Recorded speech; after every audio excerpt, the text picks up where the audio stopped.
یہ توجہ فرمائیں، چند ایک باتیں مختصر وقت میں آپ کی خدمت میں عرض کرنی ہے۔ اللہ تعالیٰ نے قرآن مجید کے اندر ہمارے بہت سارے رشتے بیان فرمائے ہیں۔ ہمیں حکم دیا ہے کہ تم اپنے ماں باپ کی بھی خدمت کرو، اپنے پڑوسیوں کا بھی خیال کرو۔ صلہ رحمی کی تاکید بھی بہت ساری جگہ پہ کتاب و سنت میں موجود ہے۔ ہمارے بہت سارے رشتوں میں جو نزاکت پائی جاتی ہے، ماں باپ نے کس طرح بچپن میں ہمیں پالا، اس کا خیال کر کے بھی ہماری توجہ دلائی گئی کہ ہم اپنے ماں باپ کی خدمت کریں اور ہمیشہ ان کے لیے اپنے بازوؤں کو کھلا رکھیں، اف تک نہ کہیں۔ ساری چیزیں ہمیں سمجھائی گئیں اور سارے رشتوں کے بارے میں ہمیں بتایا گیا۔ انسانیت کو اللہ نے جو کرامت عطا فرمائی ہے اس کا بھی بیان فرمایا۔ لیکن ان سب رشتوں میں دنیا کے اندر ہمارا جو سب سے زیادہ نازک، گہرا اور وارفتگی کا رشتہ ہے وہ رسول پاک کے ساتھ ہے صلی اللہ تعالیٰ علیہ وسلم۔ اس رشتے کی نزاکت کو بھی قرآن پاک نے بیان فرمایا۔ فرمایا النبی اولیٰ بالمؤمنین من انفسہم، فرمایا یہ جو میرے نبی کریم علیہ السلام ہیں یہ مومنوں سے ان کی جانوں سے بھی زیادہ قریب ہیں۔ حضور علیہ السلام کے ساتھ ہمارے رشتے کی جو قربت ہے، جو نزاکت ہے، پھر غور کریں میری بات پر۔ قرآن مجید فرماتا ہے نبی پاک علیہ السلام تمہاری جانوں سے بھی تمہارے زیادہ قریب ہیں۔ کوئی آج تک یہ نہیں بتا سکا کہ جان انسان کے جسم کے کتنا قریب ہوتی ہے، تو یہ نہیں بتا سکے جان جسم سے کتنا قریب ہوتی ہے تو جو جان سے بھی زیادہ قریب ہے۔ اس نزاکت کو آپ سمجھیں۔ بعض چیزیں ایسی ہوتی ہیں جو انسان کے لیے بڑی زیادہ گہرائی رکھتی ہیں زندگی میں، بعض چیزیں ایسی ہوتی ہیں جو اس کے لیے بہت بڑا معنی رکھتی ہیں، اس کے اندر بہت زیادہ وہ انسان جذباتی ہوتا ہے۔ ہمارا جو نبی پاک علیہ السلام کے ساتھ رشتہ ہے وہ بڑا نازک رشتہ ہے۔ اعلیٰ حضرت امام اہل سنت مجدد دین و ملت مولانا امام شاہ احمد رضا فاضل و محدث بریلوی رحمۃ اللہ علیہ نے بھی ساری زندگی جو مسئلہ امت کو سمجھایا ہے وہ یہی سمجھایا ہے کہ تمہارا سب سے زیادہ گہرا اور مضبوط رشتہ رسول پاک کی ذات کے ساتھ۔ میں کوئی ایسی بات نہیں کرنا چاہ رہا کہ جس میں آپ اور میں یہ سمجھیں کہ شاید ایک روٹین کی جذباتی باتیں چلتی ہیں تو مولانا بھی آئے تو اس میں بات کر کے گزر گئے۔ ہمارے ہاں نا کچھ چیزیں اور جذباتیت اختیار کر گئی ہیں اور یہ ٹھیک نہیں ہے۔ مثلا دولت کے ساتھ مسلمانوں کی وابستگی بعض جگہوں پہ جذباتی حد تک ہو گئی ہے، یہ بھی ٹھیک نہیں ہے، یہ بھی بات تشویشناک ہے۔ اگر ہر چیز کو پیسوں میں تولو گے نا تو اپنا وجود بھی ایک مشین لگنے لگ جائے گا۔ اپنی طبیعت میں محسوس کرو گے کہ اس کے اندر روحانیت، اس کے اندر درد دل، اس کے اندر کیفیت نہیں رہی۔ میں دیکھتا ہوں قرآن مجید نے میاں بیوی کے رشتے کو اللہ کی نشانیوں میں سے ایک نشانی قرار دیا ہے، لیکن ہر باپ رشتہ کرنے سے پہلے دیکھتا ہے کہ میں اپنی بچی جس سے بیانے لگا ہوں وہ لڑکا مال کتنا کماتا ہے۔ لڑکی والے بھی مال دیکھتے ہیں اور لڑکے والے بھی یہ غور کرتے ہیں کہ لڑکی کس قدر زیادہ جہیز لے کے آئے گی، بچے کو موٹر سائیکل ملے گی کہ گاڑی کی چابی ملے گی۔ جب وہ رشتہ جس نے 24 گھنٹے آپ کے ساتھ رہنا ہے، جس کی بنیاد پر اولاد آئے گی، جس کی بنیاد پر ساری باتیں، آپ کے گھر میں سارا کچھ موجود ہو لیکن میاں بیوی کا پیار نہ ہو تو گھر جانے کو تو دل ہی نہیں کرتا۔ اتنا اہم اور گہرا رشتہ بھی جب پیسوں پہ تول لیا جاتا ہے تو وہاں قرار کیسے نصیب ہوگا، اطمینان قلبی کیسے آئے؟ دلوں کے اندر ایک شور ہے دولت کے لیے۔ یہ ہمارے مذہبی اسٹیج ہے، میلاد شریف آ رہا ہے تو عشق رسول کا پتہ صرف نوٹوں کی برسات سے تو نہیں نہ چلتا کہ نوٹ کتنے برس رہے ہیں۔ ریٹوں کے اوپر نیچے ہونے سے تو عشق رسول کا پتہ نہیں نہ چلتا. اور کیا یہی سٹیٹس تو نہیں رہ گیا کہ جو مہنگا خطیب ہو، مہنگا نعت خواں ہو، وہی زیادہ عشق رسول بانٹتا ہے؟ تو اس مزاج نے ہمارے دلوں کو جکڑ لیا ہے، نہ چاہتے ہوئے بھی توجہ ہے لوگوں. ایک مسئلہ شہرت کا ہے. یہ جیسے میں نے ابھی دعا بھی مانگی تھی نا موبائل پر توجہ کم دے، تو اس کے باوجود بھی ایک مسئلہ شہرت کا ہے، فوٹو کا ہے. اچھا پہلے یہ مسئلہ تھا جوانوں کے ساتھ، اب یہ پرابلم بڑوں کو بھی ساتھ درپیش ہے. اب تو اللہ خیر کرے، بعض بچے کہتے ہیں کہ ابا جی سے گزارش کریں جب گھر آئیں تو تھوڑی دیر موبائل چھوڑ دیا کریں، ہم سے بھی کوئی بات کر لیں. شہرت ایک بہت بڑا نقص ہوتا ہے. جب آپ کا مقصود صرف شہرت ہو جاتا ہے نا، میں چاہا جاؤں، مجھے پہچانا جائے، یہ بھی پوری طرح بندہ مومن کے دل پہ قبضہ کر لے.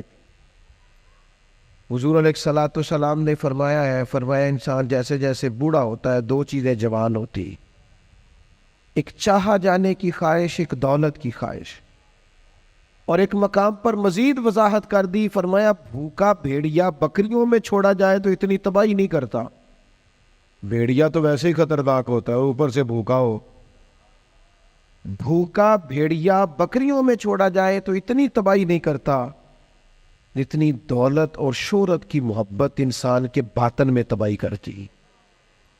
یہ چیزیں ہمیں جکڑ رہی ہیں تیزی سے. شہرت، اقتدار، چاہا جانا، گلی کا نام میرے نام پہ ہو جائے، محلے کا نام میرے نام پہ ہو جائے، برادری کا بڑا مجھے مان لیا جائے، فلانی شے میری، میں یہ ہوتا ہوں، میں وہ ہوتا ہوں.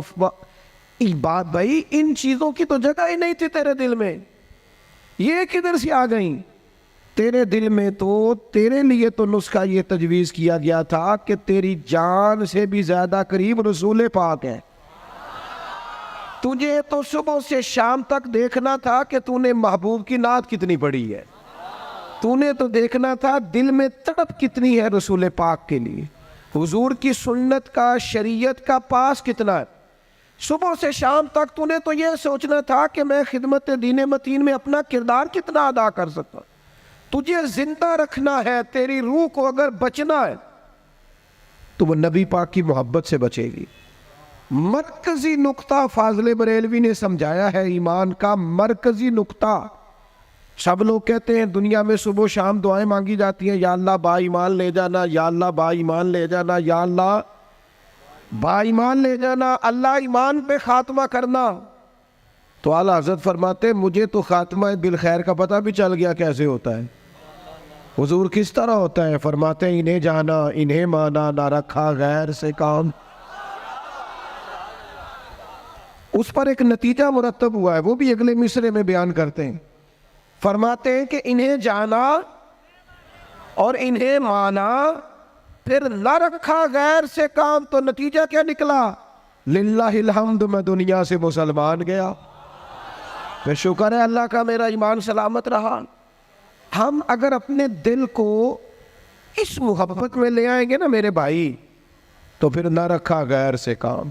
میں آپ کو یقین سے بتاتا ہوں، یہ بس کر دیں جی ڈرون شرون، ہمارا کیا لینا دینا ان چکروں سے. اللہ ہم کو جزائے خیر عطا فرمائے. ہم تو آپ سے بات کرنے آئے ہیں اور آپ بات سننے آئے ہیں. اللہ خیر فرمائے. کسی درویش کا آئینہ ٹوٹ گیا تھا، تو وہ کہا جناب آئینہ ٹوٹ گیا ہے. فرمانے لگے چلو شکر ہے اپنا آپ دیکھنے سے جان تو چھوٹی. اپنا آپ ہی دیکھتے رہتے تھے. گرچہ آئینہ دیکھنا بری بات نہیں، لیکن صرف اپنا آپ ہی دیکھتے رہنا اور ہر وقت دیکھتے رہنا. خدا مجھے ایسی خدائی نہ دے کہ اپنے سوا کچھ دکھائی نہ دے. یہ بھی کوئی اتنا ٹھیک مسئلہ نہیں. آپ غور فرمائے کیا عرض کرنا چاہتا ہوں آپ کی خدمت میں میرے عزیز. ایک تو اگر میں بڑی سمجھداری سے اور بڑے غور سے اور بڑی توجہ سے آپ کو یہ بات سمجھانا چاہتا ہوں کہ اگر حضور سے پیار کرو گے نا، تو یہ جتنی دولتوں کی اور شہرتوں کی محبت دل میں آتی ہے یہ خود بخود نکل جائے گی، خود بخود نکل جائے گی. آسانی ہو جائے گی، جینا آسان ہو جائے. دوسری بات آپ کی خدمت میں عرض کروں، ہم نہ تازہ دم نہیں رہتے، ہم پریشان رہتے ہیں، ہم بور ہوتے ہیں. ہماری طبیعتیں بعض اوقات جلد بازی کرتی ہیں، ہم بعض اوقات الجھ جاتے ہیں، قرار تلاش کرتے ہیں. اس قرار کو تلاش کرنے کے لیے پھر بعض لوگ الٹی سیدھی موویز دیکھتے ہیں. بعض لوگوں کا خیال ہے کہ شاید میں کوئی لطیفہ سنوں گا تو معاملہ ٹھیک ہو، پھر اس کا نتیجہ بھی نکلا ہے لطیفے سننے کا. اب لطیفے سنانا بھی اتنا بڑا کام ہو گیا ہے کہ مولوی ہے پگڑی داڑھی والا لیکن اس کے نام کے نیچے لکھا فنی مولوی. خدا کے بندے، یہ سنجیدہ اسٹیج ہے، دیندار لوگوں کا کرنے کا کام ہے، آپ کیا کر رہے ہیں؟ مولوی بھی فنی ہوتا ہے، 6 معنی دار ہے کہ ہمارا مزاج تھا ہر چیز شغل میلہ، ہر چیز ہنسنا الجھنا. میرے عزیز، ہم چونکہ سکون چاہتے تھے، کچھ نے ادھر ادھر کی مووی دیکھ لی، کچھ نے ہنس لیا، کچھ سیر کو چلے گئے، کچھ کا خیال تھا کھانے کھا لیں گے تو سکون آ جائے گا. یاد رکھنا ان چیزوں میں سکون نہیں ہے، ان میں تو آپ الجھتے جائیں گے. مزید تو سکون کہاں ہے، قرار کہاں ہے؟ آپ کبھی صحابہ کی زندگیاں دیکھیں نا، حالات جس طرح کے بھی تھے نا، ان کو جو سکون ملتا تھا وہ رخ مصطفیٰ سے ملتا تھا. ان کی طبیعت پوری لگ گئی تھی کہ حضور علیہ السلام کی جو یادیں ہیں وہ دل کو تازہ کرتی. ان کا خیال تھا کہ بہار اگر کسی چیز کا نام ہے تو وہ ذکر مصطفیٰ ہے، یاد مصطفیٰ ہے اور دیدار مصطفیٰ ہے. اعلیٰ حضرت مفتی ہیں، فتویٰ دیتے ہیں. اعلیٰ حضرت مفسر قرآن ہے، کنز الایمان بذات خود ایک تفسیر ہے، ترجمہ ہی تفسیری ہے. اعلیٰ حضرت محدث ہیں. وہ جب احادیث مبارکہ کا حوالہ دیتے ہیں تو یوں لگتا ہے کہ جیسے بڑی گہری نظر ہے ان کی، راویان حدیث پر بھی، اصول پر بھی، اور حافظہ بھی مضبوط ہے حفظ حدیث کے لحاظ. ساری چیزیں ان کے پاس تھیں، لیکن وہ پتہ کیا کہتے تھے؟ کہتے تھے یہ جو میرا دل چمکدار ہے نا، اور یہ جو میری طبیعت ہلکی پھلکی ہے، اس کی وجہ یہ ہے کہ ان کی مہک نے دل کے غنچے کھلا دیے. یہ میں نہیں آپ کو تقریر سنا رہا، میں تو جذبات کا اظہار کر رہا ہوں. ان کی مہک نے دل کے غنچے کھلا دیے ہیں. تو کیوں غنچے کھلا دیے؟ کہتے میرے نبی کا کمال یہ ہے کہ وہ جس راہ چل دیے ہیں کوچے بسا دیے. وہ جس راہ بھی چل دیے ہیں کوچے، حضور پر تھوڑا گزر جائے تو کام ہو جاتا ہے. قرار، سکون، سارے دکھ مٹ جائیں گے اگر دل حضور سے لگا لو گے، اگر محبتوں کا مرکز رسول پاک کو بنا لو گے. آپ دیکھیں احد کے میدان کے اندر کافر نے ایک بڑی عجیب سازش کی مسلمانوں کو پریشان کرنے کے لیے. اور بھئی آپ لوگوں کی وجہ سے اگر اتنے لوگ تکلیف میں ہیں تو آپ کو سمجھ جلدی سے بیٹھ جائیں جی، جلدی سے جی، فیصلہ کرنے میں اتنی دیر، اللہ آپ کو سلامت رکھے، بیٹھ جائیں جی. اب آپ کھڑے ہیں جناب، آپ بھی بیٹھ جائیں، اللہ آپ کو برکت عطا فرمائے. اچھا ایک بندہ محفل میں کھڑا ہو جاتا ہے موبائل لے کے، اللہ انہوں سمجھنا چاہیے کہ باقی سارے کل بھی ہیں موبائل. خدا کے بندے، آپ کی وجہ سے اتنے لوگ پیچھے اگر پریشان ہیں تو آپ کو سمجھنا چاہیے اس چیز کو. اللہ تعالیٰ آپ سب کو ہنستا اور مسکراتا رکھے. نبی پاک کی ذات سے جب آپ کی کامل وابستگی ہو جائے گی نا تو حضور کی ذات والا کا پیار، اور پیار لاروں والا نہیں ہونا چاہیے خالی جلسے محفل میں اور مائک ہاتھ میں آیا تو عشق کا دعویٰ تگڑا، خالی اس طرح نہیں. تنہائی میں بھی تو روئے حضور کی بارگاہ. ایک محفل میں ایک دفعہ حاضر تھا تو ایک نعت خواں بچہ میرے پاس آیا، کہنے لگا جی میری سفارش کر دیو، میں بھی حضور دی بارگاہ چ حاضری لوانی ہے. میں کہ پتر تو گھر جا کے پڑھ لے، اتنے بھی حاضری لگ جائے گی کہ 4000 بندہ چاہیے حاضری لوان لی. حضور کی بارگاہ میں تو جہاں بیٹھ کے بھی پڑھے حاضری لگ جاتی ہے. اس کے لیے کیا ساج سمر کے مجلس ہی فقط ہو تو حاضری لگتی ہے؟ یہ بھی اعلیٰ حاضری ہے، پر وہ تو واللہ وہ سن لیں گے اور فریاد کو پہنچیں گے ہم. بس اتنا تو ہو، کوئی فریاد کرے دل سے، تو بات تو دل سے کر. آپ کی جب کامل وابستگی حضور سے ہو جائے گی نا تو یہ غربتوں کا ڈر، یہ پریشانیاں، یہ آزمائشیں، ایک جگہ رونا نہیں رویا. حضرت بلال نے کبھی اپنی غریبی کا، ایک جگہ پریشان نہیں ہوئے کبھی حضرت سلمان فارسی کے میں پردیسی ہوں. ایک جگہ بھی کبھی جناب صہیب رومی کو تکلیف نہیں ہوئی. کیوں بلا؟ اس لیے کہ حضور کی محبت ایسی دوا ہے جو ہر بیماری سے شفا عطا کر دیتی۔ احد کے میدان میں کافروں نے ایک چال چلی تھی۔ ان کو پتا تھا کہ کون سی بات مسلمانوں کو زیادہ پریشان کر سکتی ہے۔ انہوں نے ایک افواہ پھیلا دی تھی کہ معاذ اللہ حضور کو شہید کر دیا گیا۔ اس کی وجہ سے شدید پریشان ہوئے صحابہ، اور جنگ کے جو نتائج برعکس آئے اس کی بڑی وجہ یہ افواہ بھی بنی۔ اب صحابہ بڑے پریشان تھے، حضور شہید ہو گئے۔ کچھ لوگ نا میدان احد سے جب واپس آ رہے تھے نا جنگ ختم ہونے کے بعد، ایک خاتون جا رہی تھی میدان جنگ کی جانب۔ عورتیں اپنے مزاج کے لحاظ سے کمزور ہوتی ہیں قلبی طور پر، اور بڑی خوبصورت بات لکھی ہے علماء نے، کہتے ہیں عورت کے دل میں درد زیادہ ہوتا ہے نا، پیار زیادہ ہوتا ہے، اور یہ جو وہ کمزور واقعہ ہوئی ہے اسے عیب نہ سمجھو۔ اسی لیے تو اللہ نے بچے کو پالنے کا ذمہ اس کا لگایا ہے کہ وہ شفقت زیادہ رکھتی ہے، محبت زیادہ رکھتی ہے، درد دل زیادہ رکھتی، اس لیے جس درد سے وہ بچے کو پال لیتی ہے نا۔ میرا بیٹا ایک دن گھر میں کچھ پکا ہوا تھا، اس کی اماں کہنے لگی کھانا کھاؤ، کہندا ہے میں نہیں کھانا۔ وہ دی اماں کہندی میں بڑا زور لایا، بڑی محنت کی تھی، بڑی گرمی چ پکایا، اج تے ہی کھانا پڑا ہے۔ کہنے لگا میں نہیں کھانا، میں آرام سے کھانا کھا رہا ہوں۔ اب وہ ماں بیٹا بحث کر رہے ہیں۔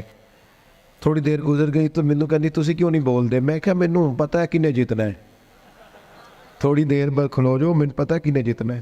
وہ بچہ اٹھ کے اندر چلا گیا، کہنے لگا میں نہیں کھاندا، تسی کھاؤ۔ وہ پھر 5 منٹ لنگے تو وہ پکانا شروع کرتا جو بچہ کہہ رہے ہیں۔ تو میں کہا میں نے تو پتہ ہے نا نتیجہ کی ہے، تو اس بحث میں جانے کی ضرورت ہے؟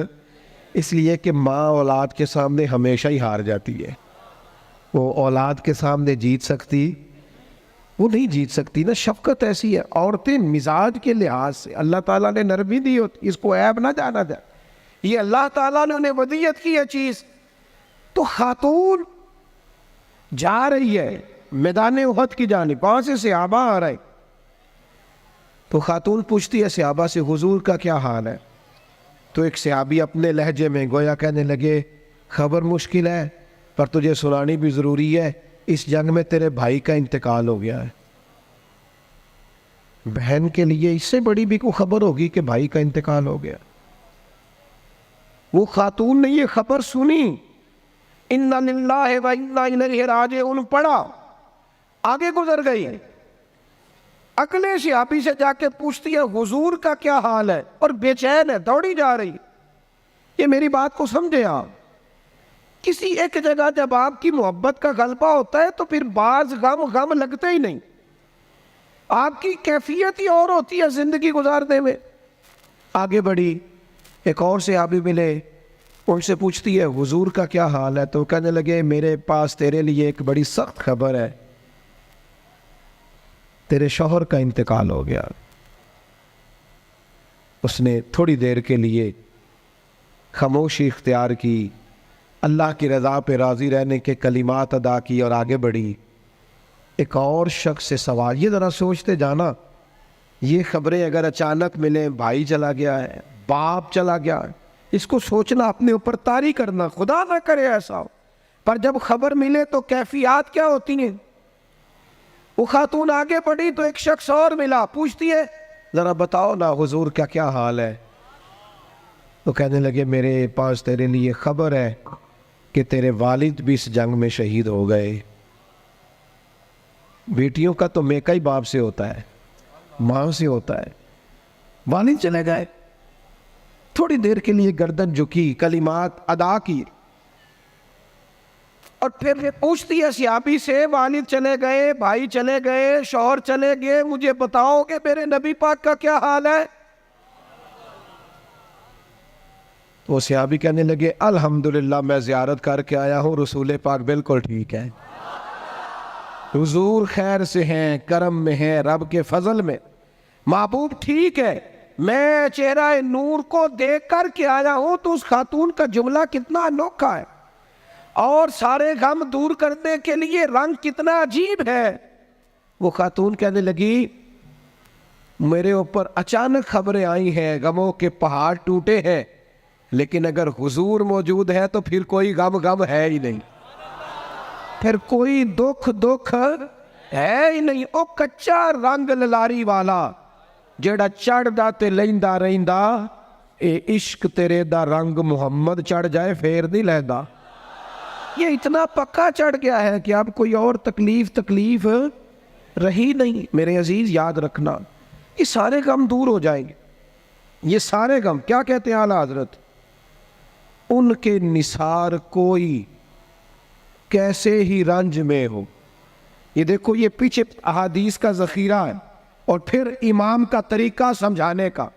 کہنے لگے ان کے نثار کوئی کیسے ہی رنج میں ہو، وہ جب یاد آ گئے ہیں سب غم بھلا دیے ہیں۔ وہ جب یاد اسی لیے کسی پنجابی کے شاعر نے بھی ایک بندے سے کہا تھا، او لا علمہ وچ پھسا سانو تو یار دی گل سنا سانو۔ اس لیے کہ جب وہ یاد آ گئے ہیں سب غم بھلا۔ نبی پاک علیہ السلام کی محبت تازہ۔ اور ایک اور بات، اذان سنیں جی، اذان سنیں۔ اور وہ حاوی یہ ہوتا ہے کہ ہم نہ کسی کی پیروی کر رہے ہوتے ہیں، اور کچھ لوگ تو شعوری طور پہ کر رہے ہوتے ہیں، کچھ لا شعوری طور پر بھی کر رہے ہوتے ہیں۔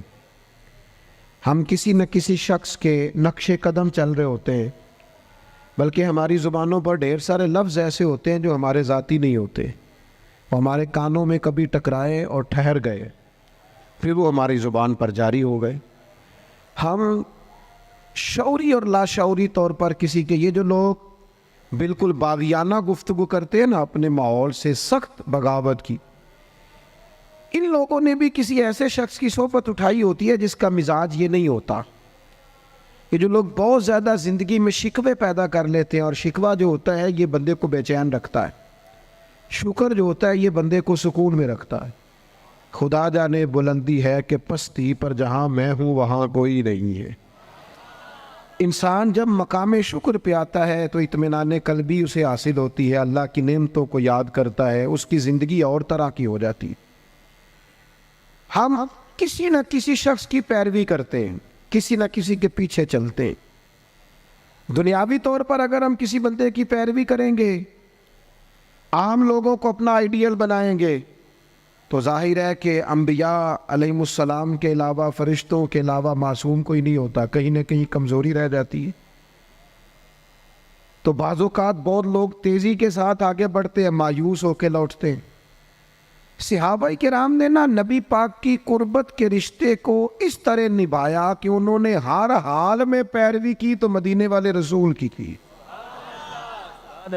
اور اس انداز میں پیروی کی کہ ڈھیر ساری چیزیں ایسی ہیں جس کی حکمتیں بھی نہیں پوچھی، بس حضور نے کہہ دیا تو انہوں نے کر دیا۔ اور وہ پیروی بھی کی تو والہانہ انداز میں، والہانہ انداز میں پیروی کی، شوق ذوق سے پیروی کی۔ ہمارے ہاں لوگ عمل کرنے کے معاملے میں، دین پر عمل کرنے کے معاملے میں رخصتیں تلاش کرتے ہیں، گنجائشیں ڈھونڈتے ہیں، حیل و حجت سے کام لیتے ہیں، بہانے کرتے ہیں، تاریخیں دیتے ہیں، بس میں عمرہ کر رہا ہوں اس کے بعد میں نیک ہی ہوں، کے بعد 2 بچے رہ گئے شادی کر لوں، پھر اس کے بعد انشاءاللہ میں مسجد میں ہوں۔ تو دین تو آپ کو یہ کہتا ہی نہیں آپ سارا دن مسجد میں بیٹھے، دین تو کہتا ہے 5 وقتہ جماعت کے ٹائم ضرور آ جایا کریں۔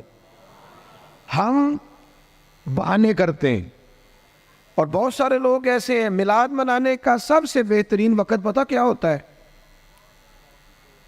جب آپ کے بچی اور بچے کی شادی ہوتی ہے، گھر میں خوشی کا ٹائم ہوتا ہے نا، اس وقت رب رسولوں کے جو دشمن ہیں ان کی ثقافت گھر میں آ گئی، تو پھر آپ نے سمجھا نہیں دین کے مزاج کو۔ میں تو دیندار مانتا ہی اس بندے کو ہوں کہ جب اس کے گھر میں شادی ہو تو پھر پتہ چلتا ہے کتنا دیندار ہے۔ مسجد میں تو سارے دیندار ہوتے ہیں، کل جنازے 10ویں چہلم پہ سارے دیندار ہوتے ہیں، یہ تو پتہ ہی تب چلے گا بھائی جب تیرے بچے کی شادی ہوگی۔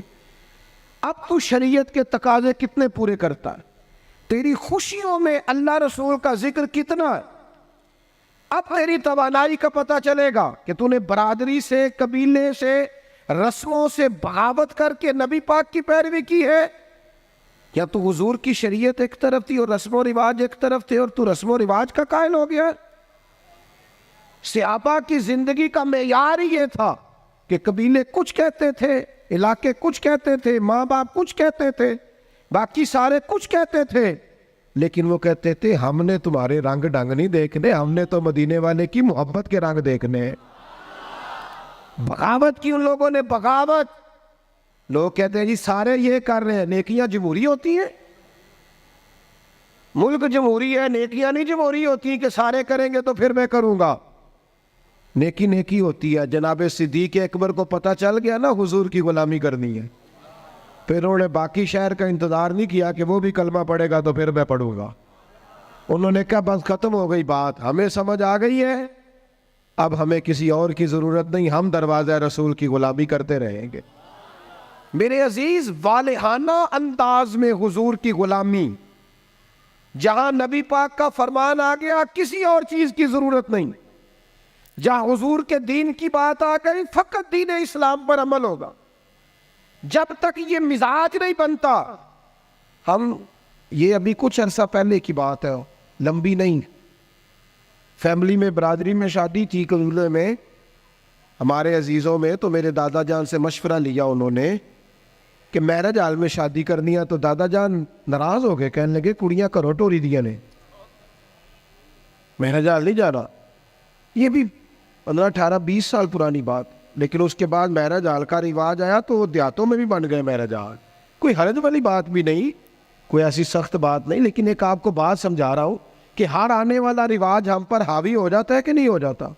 اور مجھے ایک دفعہ ایک دوست ہے میرے، میں نے ان سے کہا قرآن جی سیکھ لیں، کہنے لگے زبان موٹی ہو گئی ہے۔ میں کہ موبائل تے سارا دن چلانا ہے تو اے نہیں، تو آخیا عمر بڑی ہو گئی سیکھیا نہیں جاتا، واٹس ایپ تے تینوں کرنا آ گیا ہے، اس کے لیے تو نے کوئی مسئلہ بہانہ نہیں کیا کہ اس عمر میں سیکھوں۔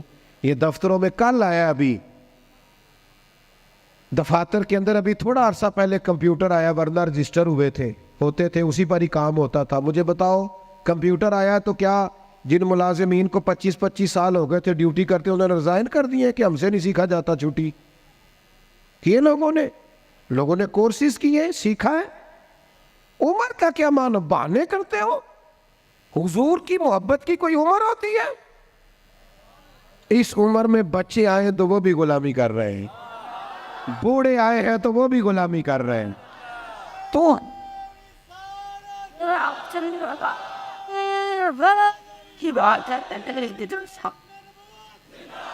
نبی پاک کی بات ماننی ہے تو والہانہ انداز میں ماننی ہے اور مزہ لے کے ماننی ہے، اور کہنا ہے میرے لیے کوئی حرف آخر ہے تو ذات مصطفیٰ ہے۔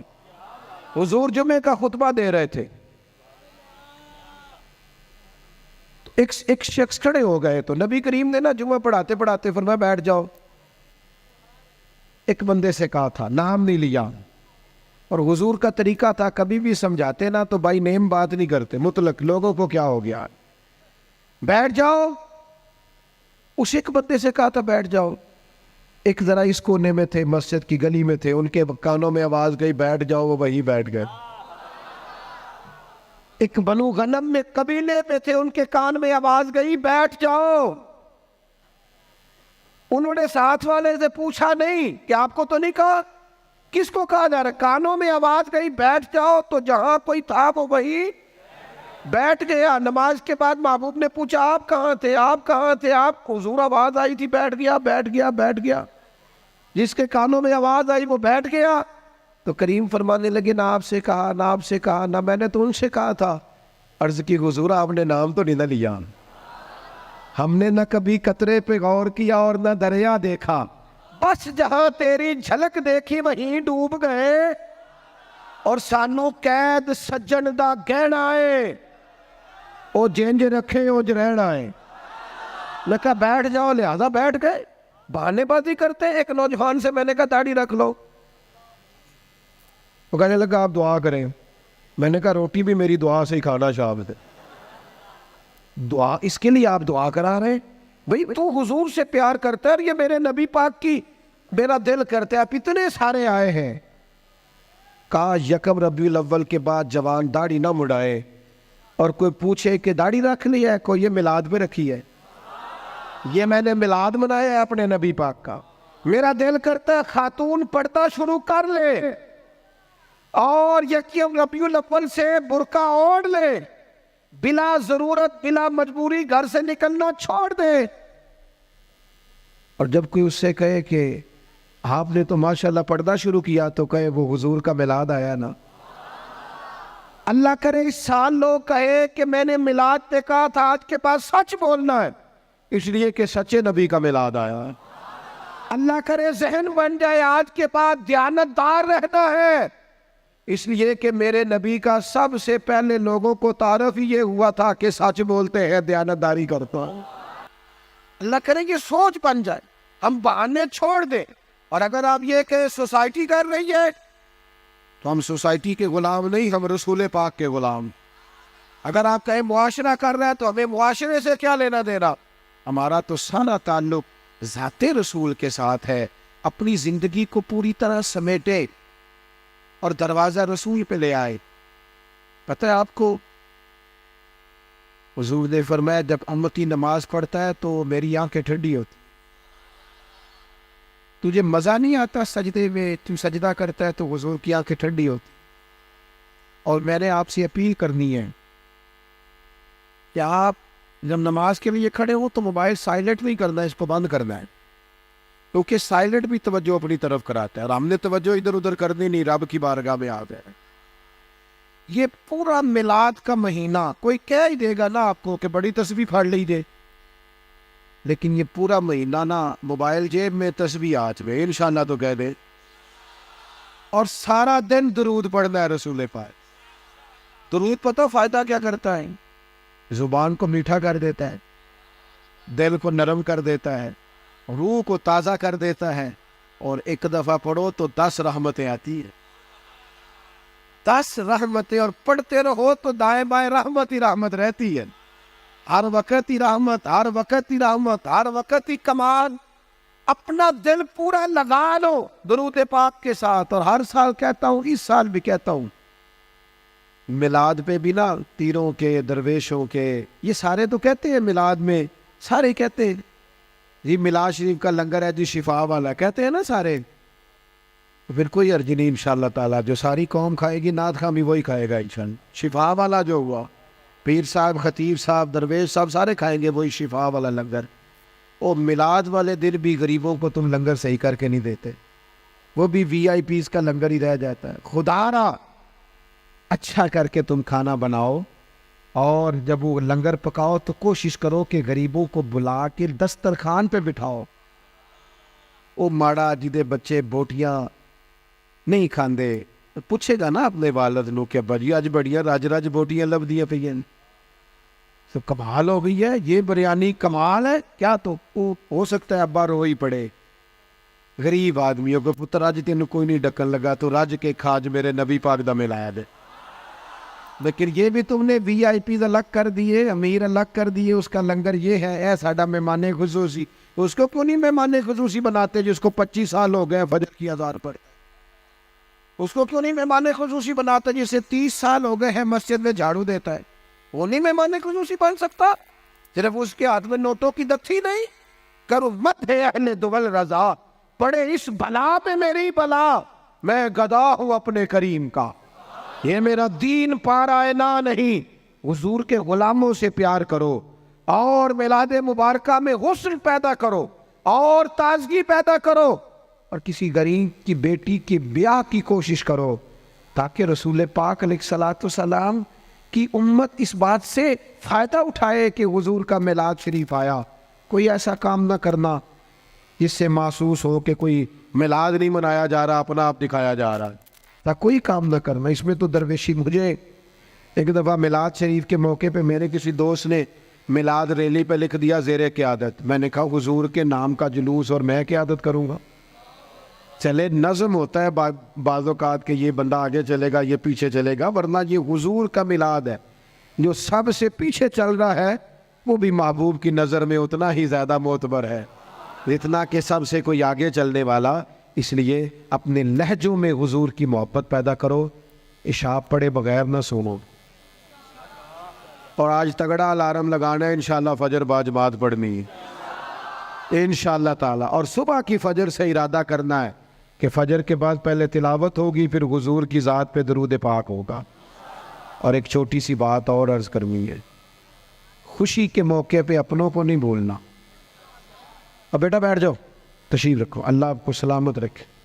بعض بچے بیچارے بڑے پریشان رہتے ہیں اگر موبائل ہاتھ میں رہے تو، اللہ ان کو لمبی زندگی دے، صحت والی سب کو۔ آپ کھڑے ہوتے ہیں تو پچھلے پریشان ہو جاتے ہیں، نظر نہیں آتا ان کو۔ دوستو، عید یہ جو کسی جس کو نہ بھی نہ منانا ہو، جب بندہ بیٹا بیانے لگتا ہے تو خوشی بڑی ہوتی ہے نا۔ وہ بندہ کہتا ہے چل یار جانا تے میں نہیں سی، پر منڈے دی شادی ہے۔ عید کے موقع پہ بندہ دشمنوں کو بھی، جن سے مخالفت ہو ان کو بھی فون کرتا ہے۔ جس رشتہ دار سے ناجائز ناراض ہونا بغیر وجہ شریک ہے، میلاد سے پہلے پہلے اسے مناؤ، اسے فون کرو، تسی کیوں نہیں ہاں نہ کی تھی جی، نہیں پروگرام، ہلکا ہلکا ایسے ایسے کرتے ہو، انشاءاللہ تو کہو۔ تسی آکو حضرت صاحب ایڈا اوکھا کام ہی دس چڑیا جی، سوکھا سوکھا دسو، اسے کرو فون۔ اور اسے فون کر کے جب تم کہو گے نا السلام علیکم تو پریشان ہو جائے گا، کہے گا بھائیا خیر ہے، تو مینوں ہی فون کر لے۔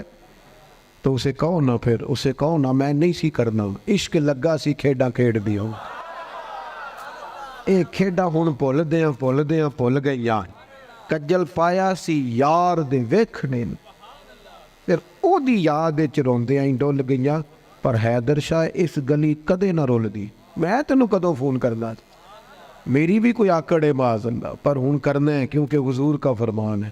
حیدر شاہ اس گلی کدے نہ رول دی، پر ہن تے رول دی میں رول گئیاں۔ ہم نے اپنوں کو قریب کرنا ہے، پیار کرنا۔ میلاد کی بولی محبت کی بولی ہے، اور یہ خوب بولنی ہے، میں بلبل خوش لہجائے گلزار نبی ہوں، میٹھی میری باتیں ہیں کیونکہ نمک خار نبی ہوں، اس لیے اس ذوق سے اس سال میلاد منانا ہے۔ آپ بہت بڑی تعداد میں آئے، جو سب سے پیچھے اور سب سے اینڈ میں اور سب سے تکلیف میں ہے، میری اس کے لیے بھی دعا ہے کہ اللہ کیمرہ تو نہیں دیکھ رہا،